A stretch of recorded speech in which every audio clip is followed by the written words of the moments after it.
The death of Stephanie Pullman, an elderly woman who died after her electricity was disconnected, has led to calls for reform. Now, the regulatory agency that oversees utilities across Arizona is working with companies and activists to create permanent changes that prioritize ratepayer safety. Cronkite News reporter Madison Laberge explains the changes being made. Madison? More than 100 water, gas, sewage, and electric companies are managed by the Arizona Corporation Commission. Pullman's death is now spurring potential changes in all of their disconnection policies. One after another, activists representing vulnerable residents are coming to the Arizona Corporation Commission asking for help. There aren't any government standards for how and why someone's power and water are disconnected.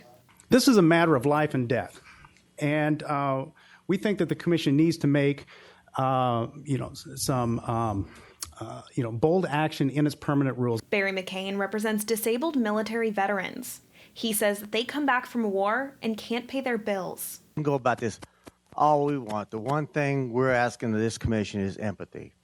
Arizona Corporation Commissioner Sandra Kennedy had tough questions for the outgoing APS president and CEO, Donald Brandt, after a customer's death in August. Stephanie Pullman owed $51.84 on her APS bill, $1.84 over the company shutoff limit.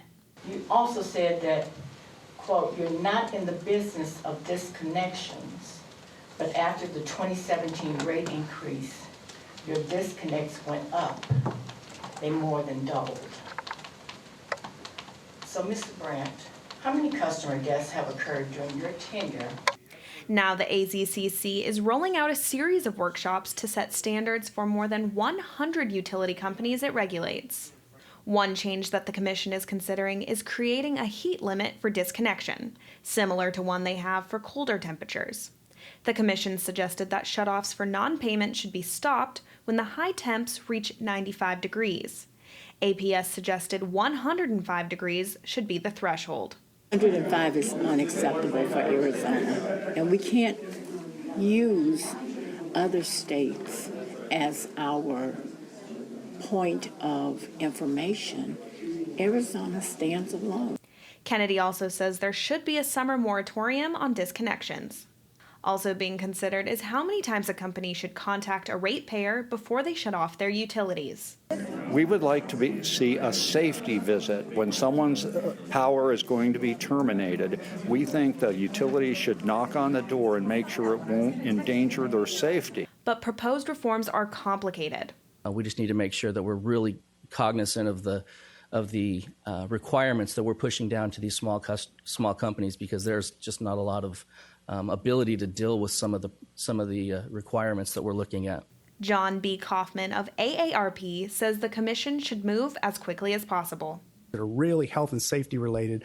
I would urge the commission to take action and not drag this out for years. Commissioner Kennedy told me that the Arizona Corporation Commission wants to take its time to responsibly create these policies. She told me that if it takes a year, so be it. But in that meantime, next summer, there would be another moratorium. From the Digital Desk, I'm Madison Laberge, Cronkite News.